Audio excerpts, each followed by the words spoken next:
you might need to get you through the next 3 or 4 hours. Did I say that out loud? All right. As we move into our bylaws, we are going to do one article at a time.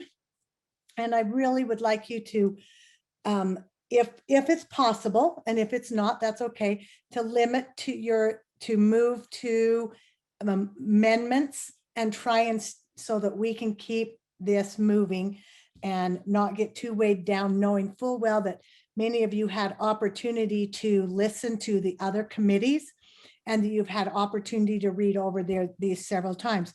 So we are going to start with on Article 1 with Committee Chair Lear. And I'm supposed to, well, am I supposed to just, what do you want me to do, Laura? So it had like the motion from the committee that the board approves article blank of the board bylaws. Oh, Draft so you want me to make that? Yes, please. Okay.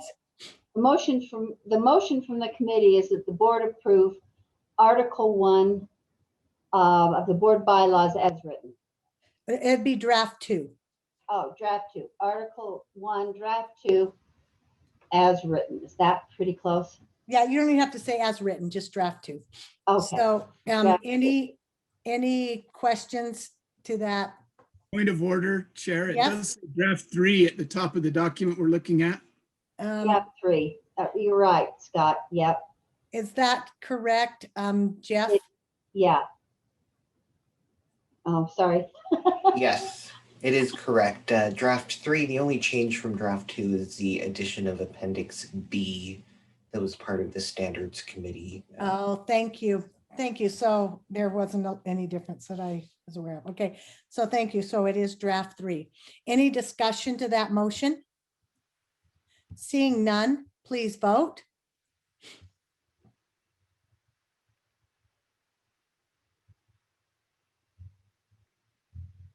I see that the voting is unanimous on Article 1.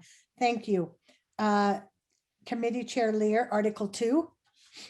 The committee moves that the board approve, accept Article 2, Draft 3 as provided. Of the board bylaws. Of the board bylaws as provided. Draft 3. Okay. All right. Any discussion to that motion? Board Member Earl? Yes, I have. I've got just a second. I got kids that are coming through. Thank you. I have just a couple of items. Are these amendments? Yes, amendments. So the first one is line 71. We're on draft 2. We're on Article 2 Article right 2. now. Am I not in the right? Well, we're on Article 2. Oh, sorry. Okay, so thank you. That So was the second let me go section. back and read. I apologize. That's okay. Let me read the motion again. I mean, I don't get mixed up. Okay, the motion from the committee that the board approve Article 2 of the board bylaws draft 3. Any discussion to that motion? Seeing none, please vote. My gosh, this is like warp speed, right? Well, these ones probably are okay, Carol. Hey, wait. I'm being told I have to be more positive. Well, let's warp when we can. Okay, I see that the voting is unanimous. Okay, Committee Chair Lear, Article 3. The committee moves that the board accept Article 3, Draft 3 of the board bylaws as presented. Okay, that we approve Article 3 of the board bylaws draft 3. Any discussion to that motion? Board Member Hymas? Yeah, we had discussed a small addition that AG Buse was looking at. I have those, Matt. Do you have those? Can you speak to those then and get those? Yeah, thank you. You just were too speedy.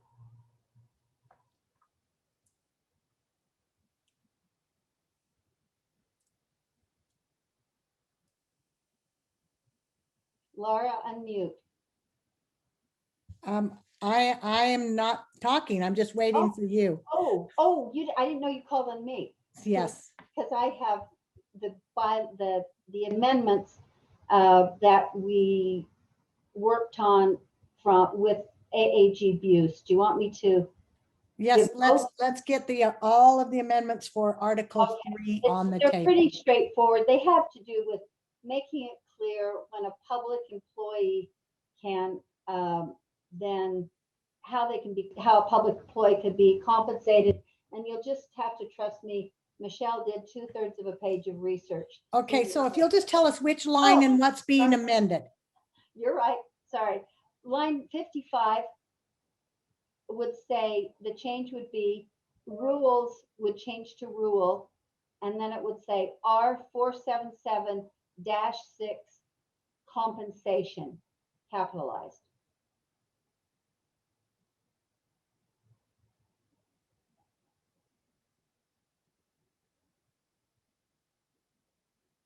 You want me to go to the next one? Yeah, I'm just making sure. Is that correct? No, rule loses the S but stays. And then yes, it's accurate now. Thank you. Okay, and what is the other? And the amendment? last one would add would make the current 4 a number 5 and add a new 4. Which would read? A member, capital M, which I'm going to get Jeff to change, a member granted paid leave to serve on the capital B board by the member's public employer may receive salary and compensation as outlined in these bylaws, so long as the employer does not provide additional monetary compensation or incentives for the member's performance of board duties and responsibilities.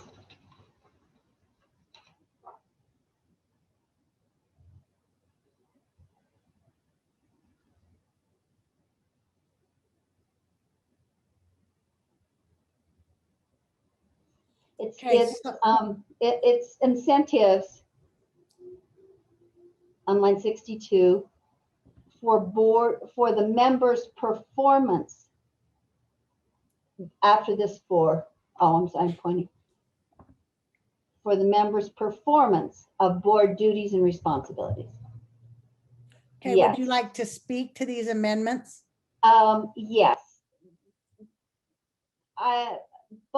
I dragged Matt into this, I think, Member Hymas, and asked Michelle Buse why there were so many different opinions, legal opinions about being compensated if you're a public employee and you're an elected board member, why there are so many discrepancies among different entities of how those public employees can work in an elected board position and be compensated fairly. And based on Michelle's research, which we both so appreciated, speaking for Matt and myself, this was the way she suggested we word an amendment. Okay, thank you. I'm looking for a little clarity and maybe Michelle can give it to me. I'm not sure exactly what this means, that if you're employed, let's say in a school, that you can be paid for your board member work and your job unless the district itself has an overarching policy. Correct. Yes. Is it okay if I speak, Oh, Chair? Yes, I'm please. sorry. Yes. This is AAG Buse. And the question came up, is whether or not you're allowed to take leave, whether it has to be leave without pay or leave that is paid leave. And some employers make an individual who is in public office take personal leave from their job to be able to do their employment, and some do not require them to take personal leave. They give them administrative leave. And so it does not take away from their personal leave pot. They give them other administrative leave to be able to serve on a board. There is a federal law that requires that in general, an individual in a partisan political office must take personal leave, their own personal leave. They can't be granted that other administrative leave. However, there is an exception for those who work for education institutions. And those who work for education institutions, that the Hatch Act does not apply to them in that sense. And so their employer could do the same thing that a private employer would do and grant the individual administrative leave and say, you can still have your personal leave bank or your sick leave bank, and we'll just grant you administrative leave because we know that you're serving the public interest during this time. And so that was the goal here, to make it so that all of you who are working for a public employer, if it's okay with your public employer and their policy, they could grant you other administrative leave rather than you having to take your personal days to be able to come to board meetings. So Michelle, I'm taking point of privilege by talking this. So are you saying that the local board or a charter board could say that this cannot be, and we're not giving you that, you'll have to take personal leave? Can they override? Yes, they could. They could definitely override that. There are times when they can't, like for military leave, they can't choose to do that. But for this one, they could.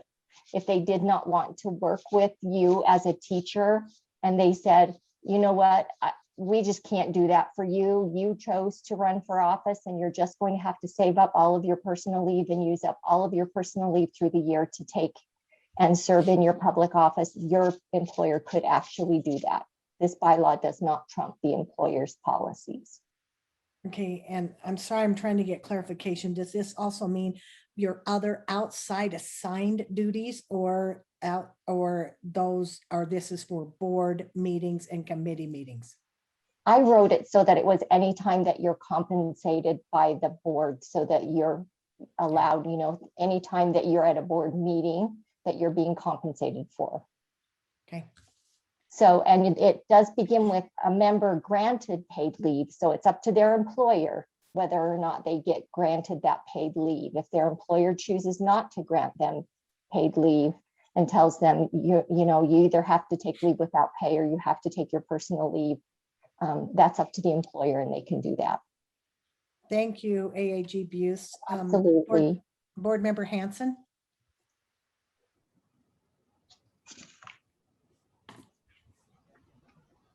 Yeah, thanks. I just had a question on this line 64, 65, 66, and wondered if someone could give me a scenario where that would come into play.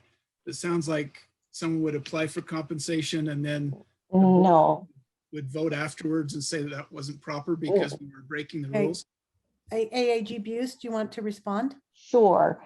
That is just, the question came up. The code says a member who violates the rules of the board may not be paid their compensation in the statute, but there is nothing in the statute that says who makes that determination. So this is just a suggestion for you as to who would make the determination whether the individual had violated the rules and was not able to receive their compensation. Should that be your peers on the board? Should that be the board chair? Should that be the individual who violated the rules decides for themselves? So we just gave this as a suggested way to say who determines whether or not the rules have been broken so that you wouldn't be compensated as a board member. So can I just follow up quickly? Yes, Maybe please. AAG Buse, if you could help me or someone else just with a scenario, how would that play out? What would a board member potentially do and how would all that work? Well, I can't imagine because I haven't had the opportunity to see a board member violate the rules to that extent.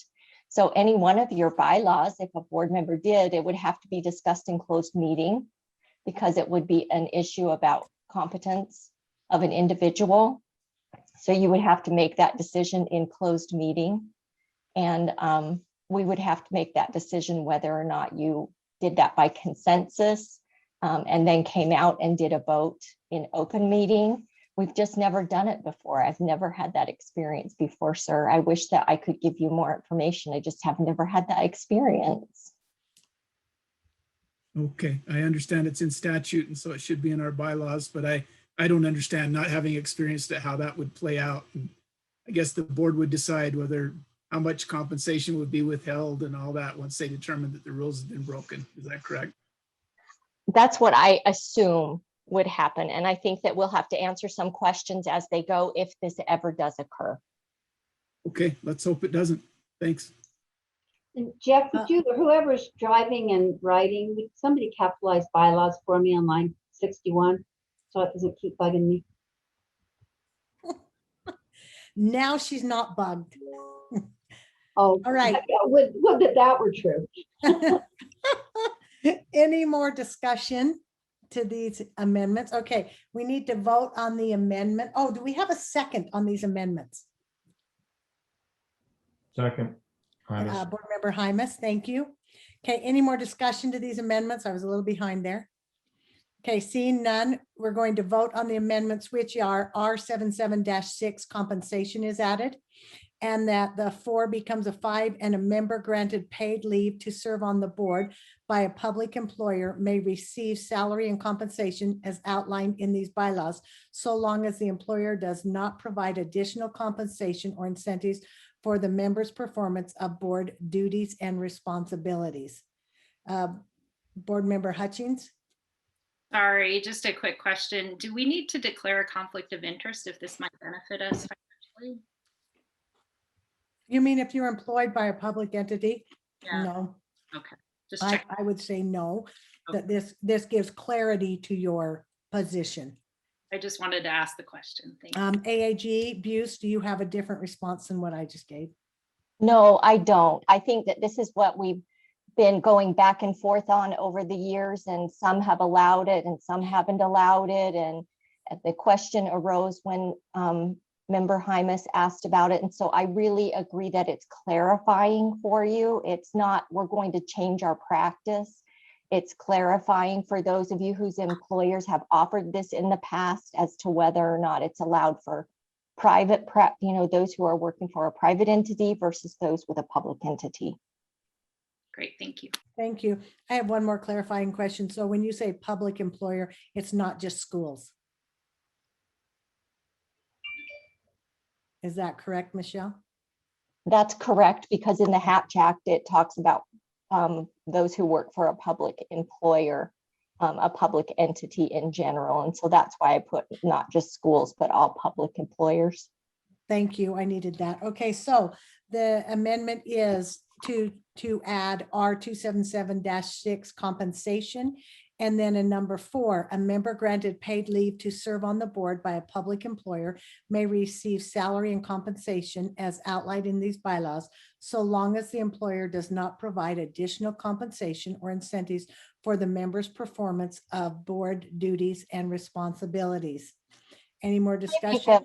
Can I make a statement? I'm sorry. I don't know where my hand is right now. Okay, You know what, after thinking about that, I think we do have to put that it's a public education employer. Yeah. Because under the Hatch Act, the exception only applies to education institutions.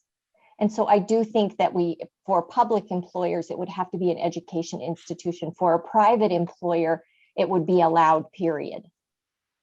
yes, thank you. And- Thank you for And that actually, clarity. I was wrestling with that too, Michelle.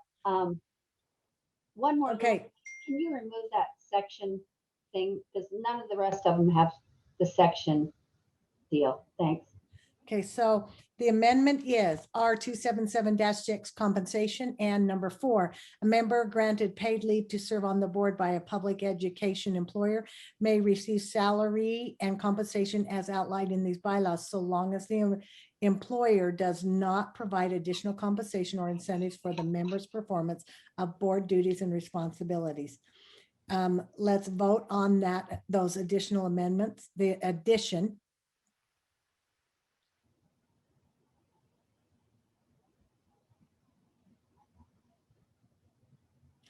The voting is unanimous.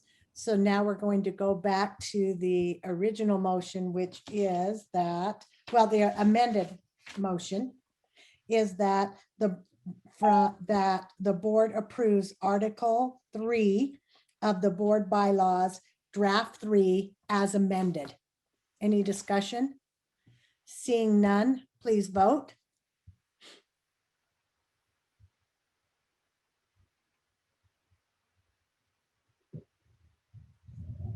I see that the voting is unanimous. Thank you, everyone.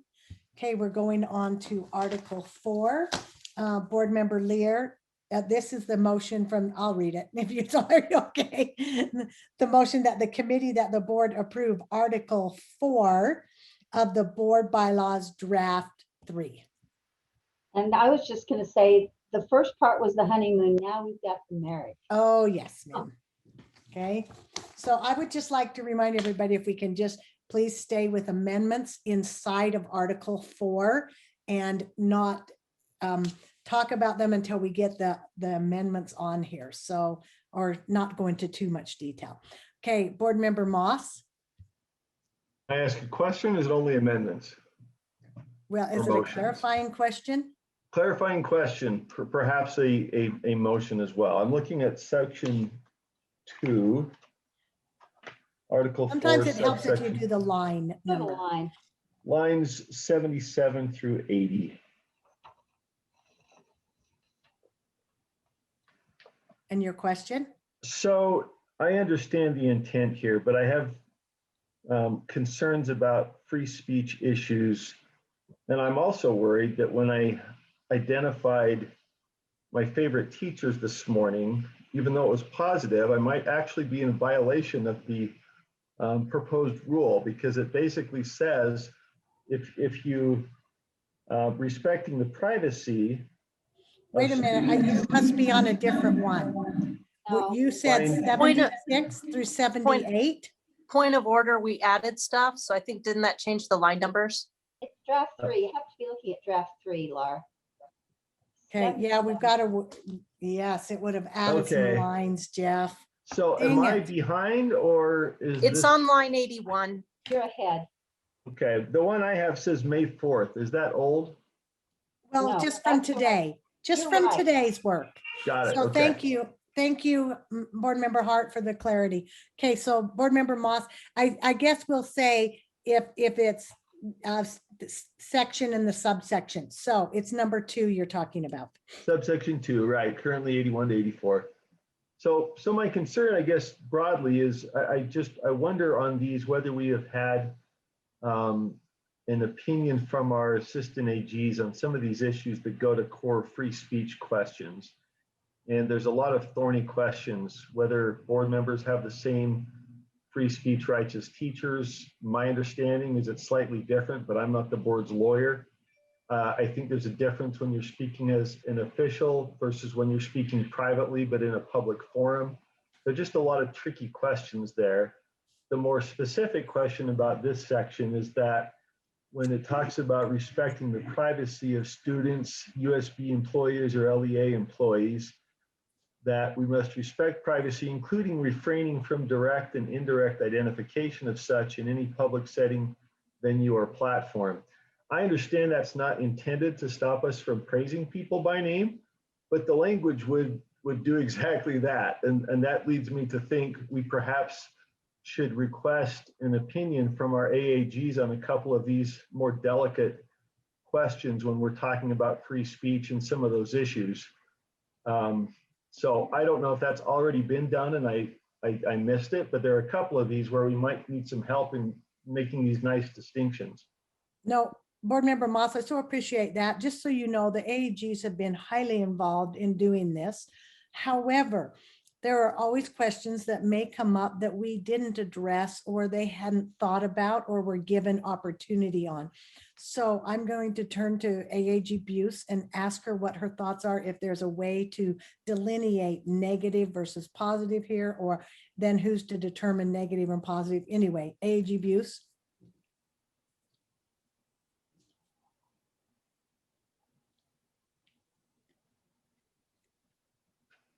While she's coming, perhaps I could just say that if this morning I had said this teacher was terrific, unlike the teacher I had the year before, now I'm suggesting something negative. Does that raise a problem, right? It's just kind of a very thorny area. I agree, it's thorny. AAG Buse, are you here now? She's out with us every minute of this discussion, just so you know. She has been there. But some board members have asked me this exact question. So what can they say and what can't they say? So let's get Brian, are you here? Yes, I am here, and that's the $1,000,000 question: is what falls under free speech and what falls under the board trying to manage kind of members' conduct and behavior and expectations. And admittedly, there is a gray area there. I think that the board does have the ability to manage its own expectations on what can and cannot be said.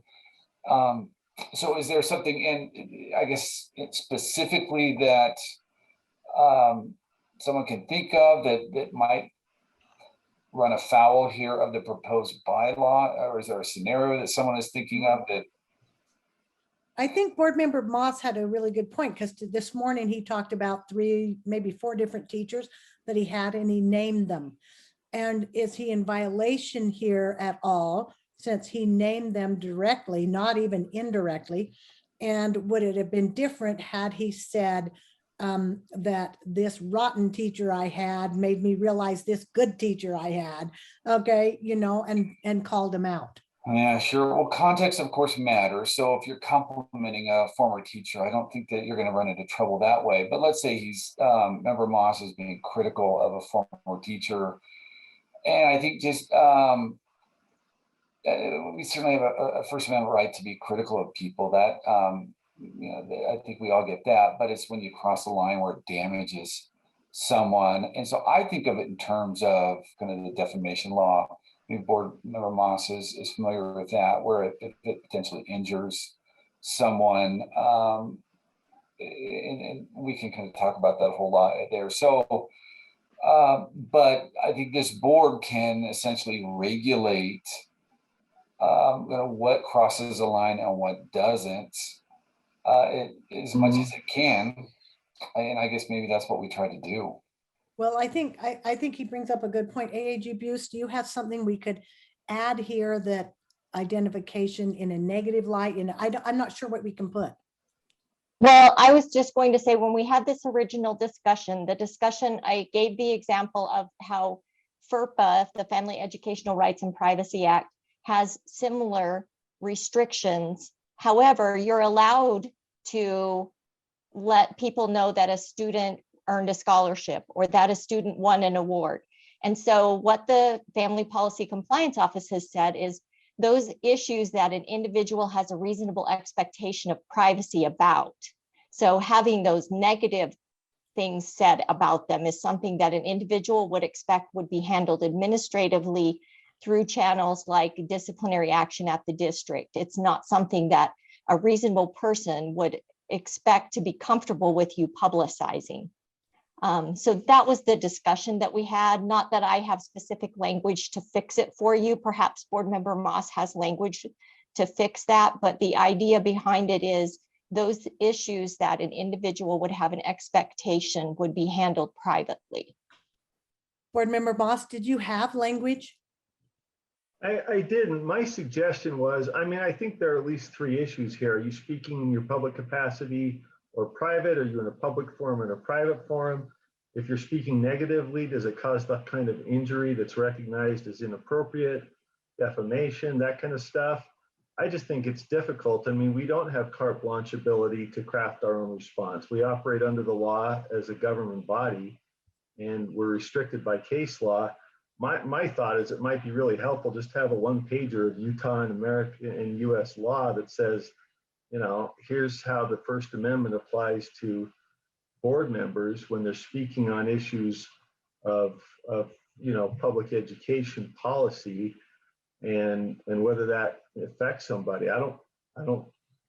But my own example there kind of highlights the tip of the danger, but there's a lot of other murky area in there where I just wonder whether we might benefit from just kind of a quick briefing on where the law says we can go and where we can't go. I'm just wondering if that'll also go into our ethics, what happens if you break the ethics?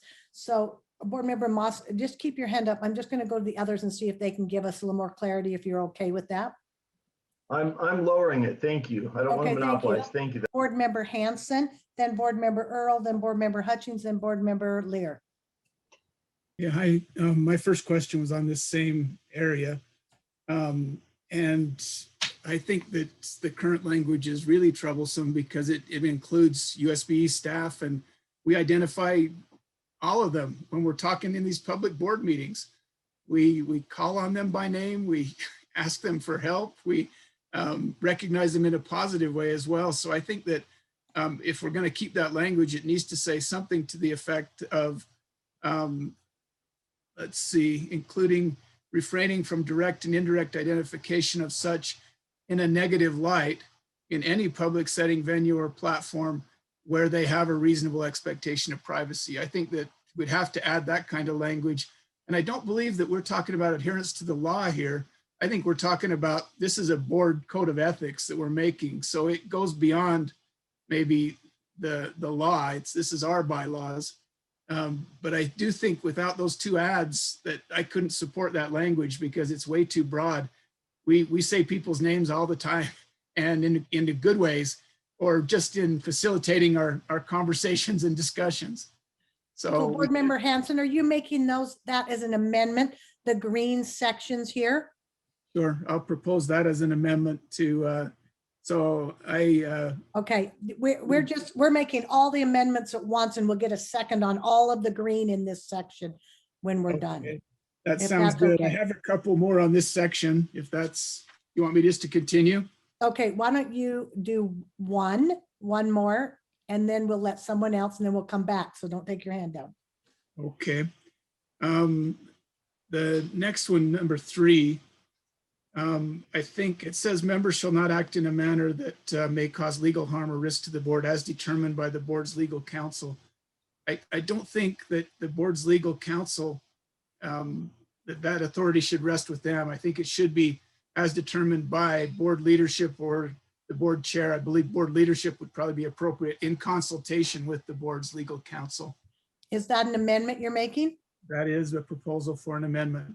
Okay, Jeff, did you get that? As determined by board leadership in consultation with the board's legal, or with the board's Attorney legal. General's office, to be consistent. We've said in consultation with the. Yeah, I'm fine with the consistency of words. I just think the authority has to rest with board leadership. And there's a couple of places further down, I think, that we do the same sort of thing. Anyway, that's my 2. I'll come back later. Okay, thank you. That was so quick. I'll give you another one. Oh, okay. Well, if you give me another one, the next 2 are, I think there's just 2 on this, are pretty easy to address. Okay, On let's just do them then, Scott. 5B. Because they might address some of the other people's. Okay, 5B, the committee or board chair may disclose, I think we have to say an apparent conflict of interest of a member who fails to disclose a conflict. Not quite, I mean, some conflicts, I'm not sure what the standard of proof is for the board to do that, for the board leadership, but I think that word, an apparent conflict of interest, makes it easier for board leadership to act. So that would be one more amendment. And then just a question for the drafters. I don't see these and/or, I mean, we've got the and/or and responsibility, using/dispersing funds. We use that slash mark several places. I don't usually see that in these kind of legal documents. Is that something we talked about, or? Where is that? Give us an example of Line one. 70, well, it used to be line 75. It's now 1E So we gotta go up, Jeff. and 1C. Change it to or then. It just is an and or, and I definitely have seen those in legal documents, Scott. So I know they're starting to creep in, and maybe I'm more of a traditionalist, so I don't know. I'm just asking the AAGs if that is something that adds clarity or if that's something that should be in this sort of document. Michelle or Brian, do you have a response to the and or maybe? Jeff? No, that was just something that the committee members came to a resolution with. Jeff, is there any reason not to just use or in writing? No, and if you're going to follow the rule writing manual that we follow for rules and the legislature follows for bills, you would just use or, you would not Okay, slash. thank you. Thank you, Scott. That's it. You don't have to hear from me. Well, for see, that was, no, I hope we do. Okay, who did I have next? Board Member Earl? Yes, they actually, thank you. Some of the issues were addressed, and if you can go down just to 2 one more time, maybe even, I don't know if this simplifies it or if it doesn't create enough clarity, but I wondered if after employees, so school level employees, hold on, I'm talking out loud. I just wondered even if we completed it there, but there's definitely, it leaves this element of what is that expectation of privacy, so that privacy, because of this idea of direct or indirect, which that anyone could make an accusation of indirect just by reference of something. It's very ambiguous. That's the concern there for me. Okay, are you making an amendment? I'm pondering that because I'm trying to think it through with the end here. That was one of my, that's what Okay, I put. So hold on just a minute, let me think. I'm just wondering, because I do think there needs to be the negative light element played out there somewhere. Okay, let me come back to that. Okay, so and my other one, I have a question on, well, not a question. I would like an amendment on line, go back up if you could, Jeff, if you don't mind. do you have a section? Yes, for it's kind of changed. Oh, down a little bit more now. Sorry, the numbers have changed. I wrote it according to numbers, not. So acting in the best interest of, I'm asking if we can put in, I'm making an amendment for families of the school children of the state, and not just the children, but it actually, we're looking at the best interest of the families of those school children, so that we are, our focus is on those families and their children instead of just, and that doesn't exclude people, but that actually creates a more inclusive environment. That's my thoughts on that. Let me Okay. look at the notes. And then also, it used to be line 80, and I'll tell you what it says. Hold on. Or 71. No, sorry. Read it, someone can find it. It had to do with, now I can't find my notes.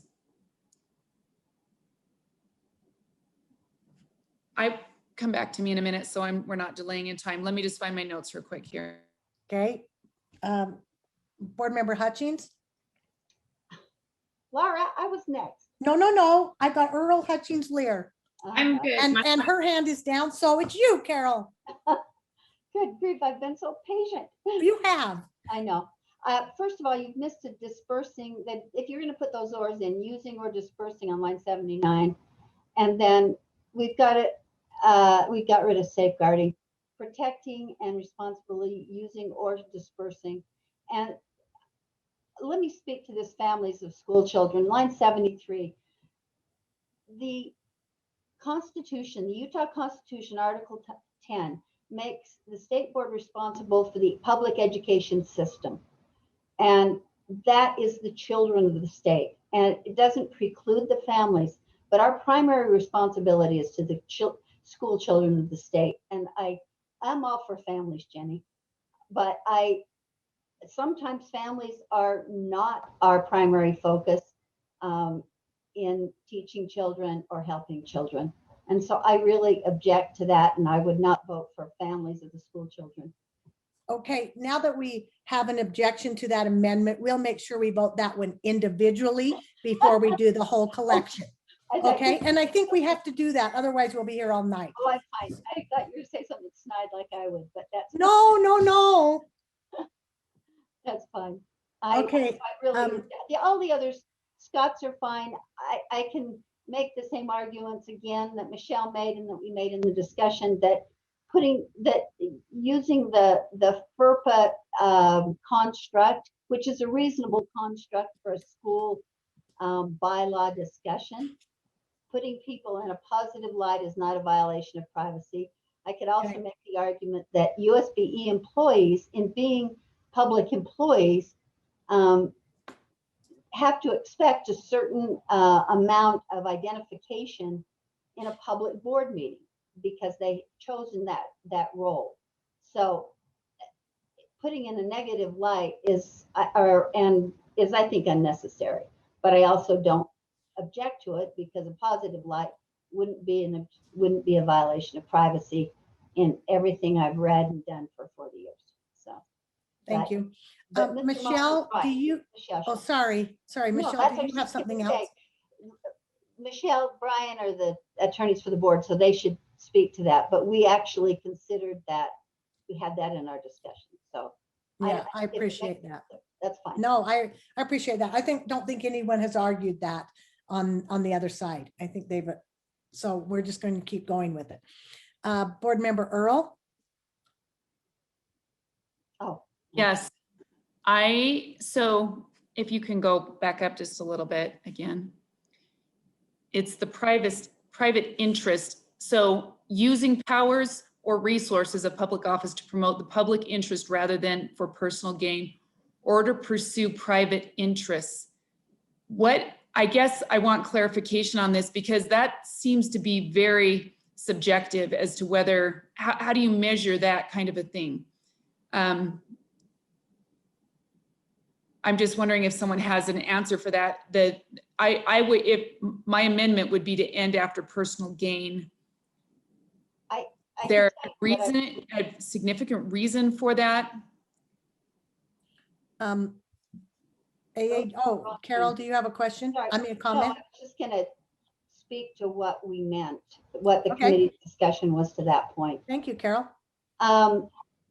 For instance, just because you are not earning money for it doesn't mean that you could not pursue your own private agenda, to use sort of a connotation, a word with a connotation. You could be pursuing a group that you are desperately committed to. You could be pursuing a lot of things that don't have a monetary benefit. So we wanted to make sure that the focus would be on public education, school children of the state, not on someone's private interests, whether or not they were paid for them. And yes, is there some subjectivity? In all ethics rules, there's a lot of subjectivity. So yes, it is, but it sets an aspirational standard. Board Member Earl? Yeah, I would move that we strike that and we end with, rather than for personal gain is very easy to identify. This could be so subjective that I don't think it's needed. And then as far as dealing with families, that is the role of public education, is to. Okay, Miss Jenny. Yes, Could sorry. we not do that? We already are going to vote on that Okay. individually, okay? Okay, done. Thank you. You're welcome. Okay, do you have anything else? You're done? Hold on. Yes, with this section, yes, with this section. Okay, so the one thing we're going to do right now is to vote on, I don't know what's, section 1C. The amendment is to add families of the, and to take out or to pursue private interests. Oh, and I forgot the word and. Okay, so again, the amendment is families of the, and we're taking out or to pursue private interests. Jenny, do you have your hand up? Do we have any discussion to that amendment? Oh, you do. Can I discuss now? Yes, you. Okay. Tell me if I'm out of line because I'm not. No, we just know that we are 3 hours behind. I and know. This is probably all nighter. So, But if we had argue against, so I'm arguing for, so this is our purpose, is to promote, and we are secondary to the families. And so the idea of not having it in there, it is key. I think it's key, and it's things we're missing in a lot of areas. And it emphasizes the importance of it. So, thank you, Miss Jenny. Thank you. Okay, so again, the amendment on 1C is to add families of the, and to take out the word and to take out or to pursue private interests. I'm looking, please vote. Wait a minute, do we have to vote with those together? Would you like to split them? Well, didn't you say we were, yes, We should please? split those, I Oh, think. okay, then we're going to split C. Is that what you're asking me, Molly? Yeah, I thought that's what we had agreed to do. Oh, I was just Because there doing was- C. I was doing C because it was all together. So I'm Okay. happy to split them. So Thank you. one amendment is to add families of the. So we're going to start with that amendment first, Could we- Molly. Oh, do I have to have a second to split something, Lorraine? I second it. Oh, thank you, We Carol. haven't had a motion or a second on the amendment. Well, no, we haven't, because we're gonna do them all together. I know this is a little You could do it without objection. unorthodox. You could just do it without Okay, objection. without objection. Board Member what I'm Bell. gonna do- Vice Chair Belknap, can we take Yeah. out families of school children of the state? So it's just families of school children. Does that make sense? Or does that need to be there? Okay, acting in the best interest interest. of the families. Of school children of the state, right? And- That's Without objection, we'll do that. It was your Okay. amendment. Okay, so Carol, did you want to talk to I families of? have to. I taught high school for 5 years in a area that was very low income. There were many children who did not have families. There were children who supported them. Some didn't have families at all. They were emancipated youth. Some children didn't have families who supported them. Some children had abusive families. And to say that our best interest is first families is definitely wrong. And it is primarily school children, and we hope they have supportive families. But to say that we should act in the best interest of families, sometimes the family's interests are contrary to the children. So I think that is a misstatement. Not that families aren't important, not that we don't wish everybody had those wonderfully supportive families, but they don't. I Our get it. focus should be on school children. So, okay, Board Member Klein. Okay, I'm just trying to see if you could word that a little better. So just trying to make a motion for that line C, acting in the best interest of families of school children. So you take out the before families. And you could probably take out of the state also, just acting in the best interest of families of school children. And I think not. And it would really be, I would actually like to put the reference to the code. And I don't know what the number is off the top of my head that says that that families or that the schools are secondary and supportive, are to be secondary and supportive of the families, or secondary and responsive to the families. That makes it very clear our obligation to the families. And or you could, if there was a way to put parental rights in there, but the Okay, I code just wanna refers to the remind parental everyone- rights. So I just want to remind everyone, these are our bylaws. The responsibility, we're talking to us. This is what we do.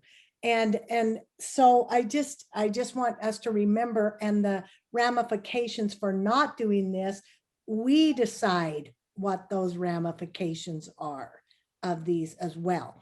Yeah. So Just the trying to reference, stay I'm consistent with great. the law. I'm great having the reference there. Chair Huntsman? You're on mute, Chair.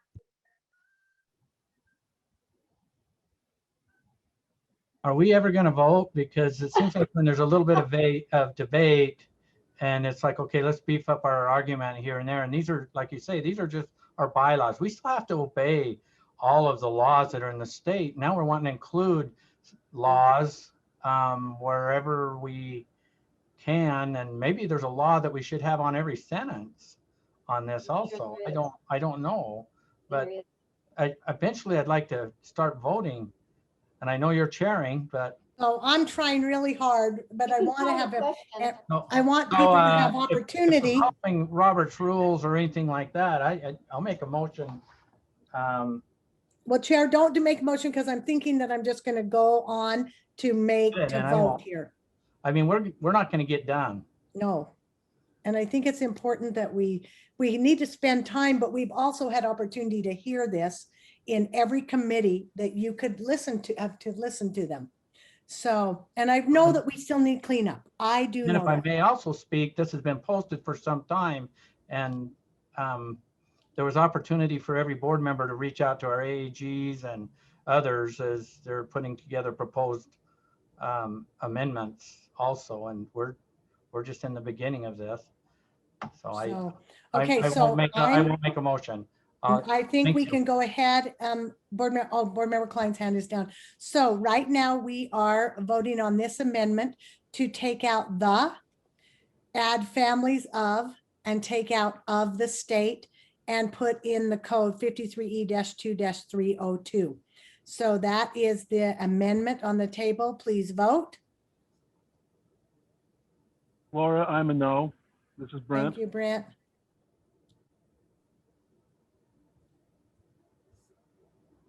Okay, the voting is done. There are 2 yes votes, Board Member Klein, Board Member Earl, and the rest are no's. So we won't be changing those, Jeff. The next thing that we split this one is on 1C. Jeff, I'm just going to keep going, okay? 1C is to take out and take out or to pursue private interests. We're going to go ahead and vote on that now. Please vote.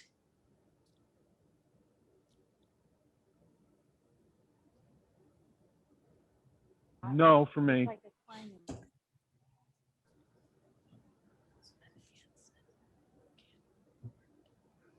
Okay, so the no's I have. I apologize, Laura.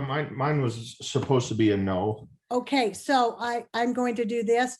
I think it'll be quicker if I just do a quick roll call and then Lorraine can pick it up. So, Board Member Booth.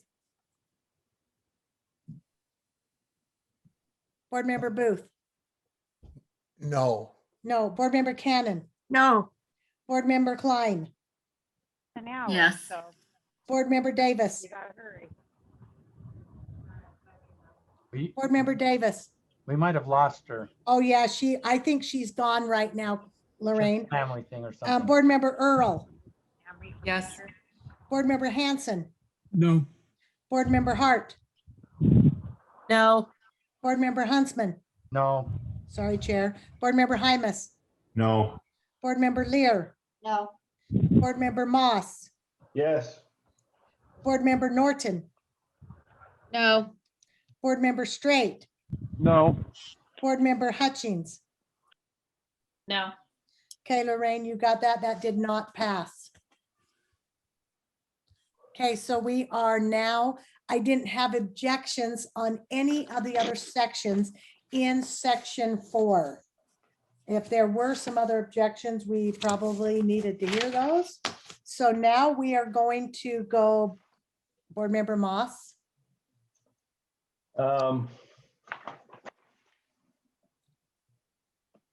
Sorry, 1 second here. You can tell us what number and letter, we can find it.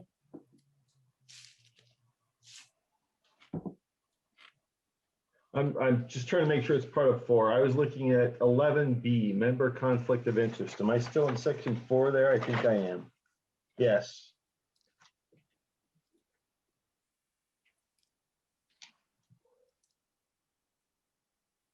There you go. Members 11. may express.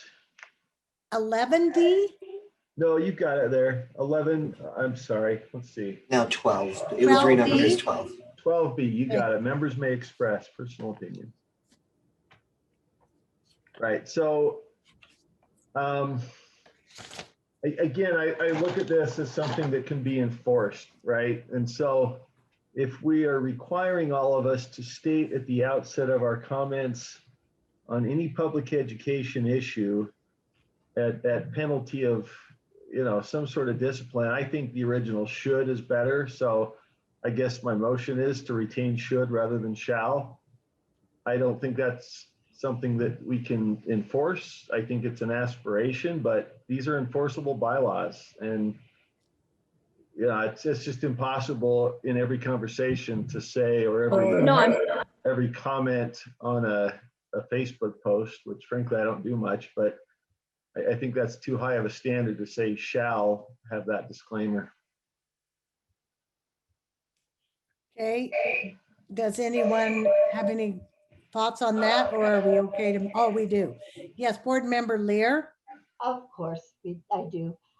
I think shoulds are meaningless in anything that is stated as rules. So I think that either we don't say it at all or we say that they shall. I think there is nothing, and I've been caught in this more times than anybody. So I think it is sometimes not pleasant, but I think that the board members have a responsibility in public comment. And so if we want to be clearer that in a public statement or that public comments do not represent the board's official position, I'm okay with that. But I think it's really important for board members to maintain loyalty to the board's position. And if we don't say shall, then there's no teeth in it at all. Okay, so thank you. Now we do have an opposing point of view. So for sure, we will vote separately on that piece there. Does anyone have something that they want to bring up? Board Member Moss? If I could respond, I think Member Lear brings up a good point. In an official forum, I think it's reasonable to require us to make that kind of disclaimer. It's just that this is much broader than that. So perhaps we say individuals, members speaking in an official forum shall state at the outset. Well, does that address your concern or not quite? My official forum, sorry, is way too narrow. I'd say the public comments, I could live with that. But I think that I think official forum is very hard to describe and decide. I think public comments is still leaves open the question of Facebook comments on private pages that are reposted, and the public's left to believe that the board said something it didn't or endorsed something it did not. And that's troubling enough for me, but I think it should at least say that public comments do not represent the board's official position. Can I ask Chair what that would mean? What you asked, who are you asking? Well, through you to Member Lear, I mean, what would that mean, a public comment? When you post on Facebook, it's public. When you Not necessarily. If you have you have a private Facebook, and I'm not the expert, you have to talk to Natalie, but if you have a public, you can have a public post or a private post, although people can take your private posts, I'm told by others, and repost those on public spaces. So my opinion is it's almost all public, unless you say it to your husband or wife. Not even your children. For sure, Okay. not your children. So we know we're going to have to do something here, that it either should be shall or should. And then public, could you add, how would you feel, Board Member Moss, about public comments, which are understood to be legislative comments, leaves open the posts on the Facebook page, any kind of committee, any kind of debate, any kind of radio, old-fashioned interview. Well, thanks, Chair. If I could answer, I mean, I actually don't do tons of Facebook. My Facebook page is open, and so when I do post, it's public to anybody. And so each time that I post, do I have to specify that I don't? I think there's probably some language in there that would work if we define what public meant, a public forum or something. These are technical words, but I don't think we should expect anybody posting a Facebook comment to have to disclaim every time they say something, which is in fact a public forum. So maybe others have better ideas here. There's probably somewhere that we could. Board Member Moss, what do you think about this, where it was very clear about public education issues, the comments that do not represent the board's official position? I think that's a real qualifier there. That if you're talking about, you know, things that the board has voted on, it doesn't matter where you post it publicly, that the board has voted on this or something. AAG Buse, was that you? It was, and I just wanted to say, it appears, Board Member Moss, that you're making it so that it would be every comment that you ever put on your Facebook page, like, we're so happy to announce that we had a new baby. It says it's only about public education issues. And so you, as a board member, are always going to be a board member, just like the case law says a teacher is always pretty much going to be a teacher. Public employees have a hard time removing their public employee hat. And so you're seen as representing the Board of Education when you post public education issues and opinions.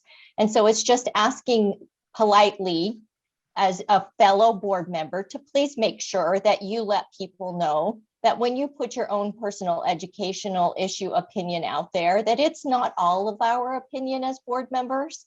And so this is a high standard. This is not what is the legal standard. This is a higher standard that you're expecting from each other in respect of one another. I understand that, but we're not asking politely. We're requiring it at pain of discipline. And so my problem is when I do post something on Facebook and says, I feel this way about something, then every time I say that, I have to say the disclaimer or I'm violating the law. I just think that's too much of a restraint on the ability to opine. But if we had some kind of statement about the setting in which you require this, I mean, a public setting could be on my street. That's not private. I'm out on my street and I'm talking and engaging and arguing with my friends. And if that is that's in public, that's not in private. And so you would violate the law if you were saying, you know, if you don't disclaim each time. I think I understand the idea, and I'm certainly behind it. I just think it's too broad as currently written. I would say in official public settings or something like that, where there might be some expectation that what we say, if we're at a town hall or we're on a forum with constituents or something like that, then there could be that danger that we're speaking for the board, and then it makes sense to require it, but I just think it's overly broad. Okay, all right, so far, Board Member Moss has said we should take shall and make it should. So then I have Board Member Hanson, Board Member Earl, oh wait, I think Board Member Klein was next. Board Member Hanson, Board Member Earl, Board Member Booth. Okay, is it my turn? Yes, ma'am. Okay, so we also have this problem over in Article 5. It talks about providing a disclaimer for any post or interaction. And there's no disqualifier on that, or no qualifier. Can we stay here for just a minute, Natalie, and Sure, finish this one, and then save that, and we'll reconnoiter back there. Okay. Okay. And then, you know, just as far as the discussion goes, if you look at any other public official that's out there, they post things all the time, and I've never seen any of them post any disclaimer. whatsoever. I think the default is assumed by the public that if you are saying something, it's your opinion unless you state otherwise. If I was to say, this is the official position of the board, then people would assume that. Or if I wrote something and then I put my name and title underneath, then that would connote that that could be taken as an official position of the board. But where we have, I mean, our lives are made of conversations everywhere we go, all day long, every day. You end up putting somebody in a position where, you know, any little slip and you know, the hammer comes down on them. You know, it's so, there has to be that ability to have free and open dialogue without having that cumbersome, you know, to have to put that disclaimer on everything. That's just really not practical.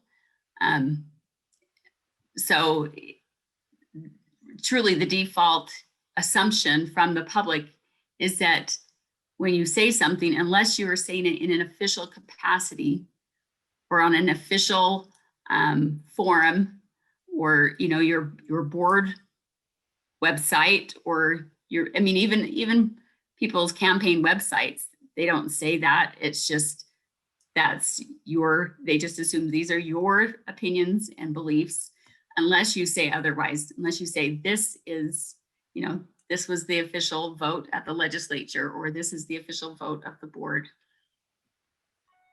Thank you, Board Member Klein. Brian, do you have something for us before we go on to Board Member Hanson?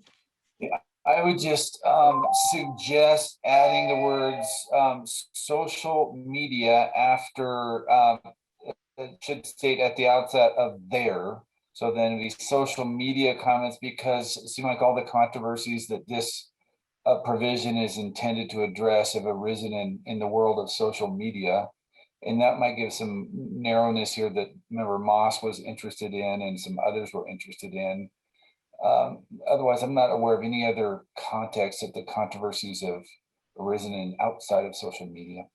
Oh, because you're young.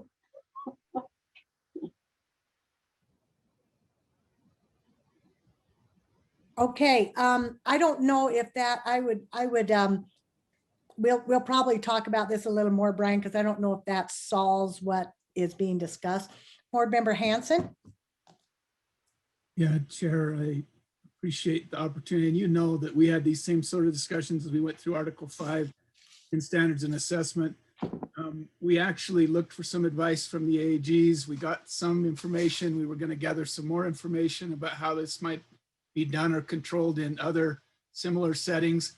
And I'm not a big fan of this, but we did kick the can down the road, and we said that we should have a separate policy that would be board member communication and advocacy, where we would deal with this in specific. And so I don't know that in this meeting we're going to get to the end of the road. We decided in 2 meetings in standard and assessment that we weren't going to get there. And it may be a good place here just to defer to that same policy. And then we have some work to do, but we could figure out some of these thorny issues.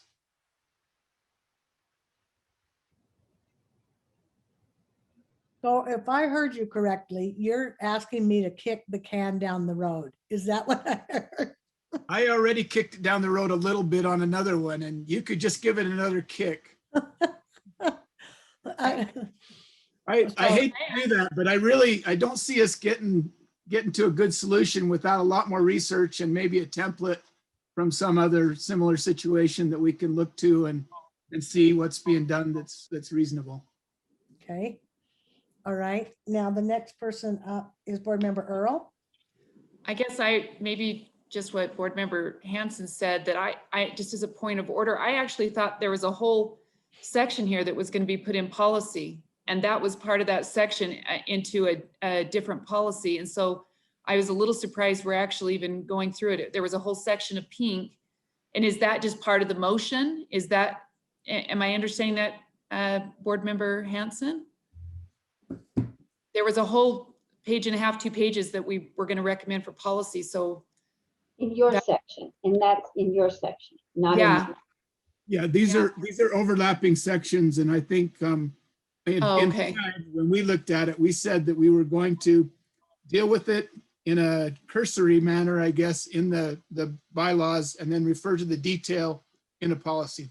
Okay, so maybe I'm getting these confused. This is, because we have a section we're doing that with. This just seems to replicate that.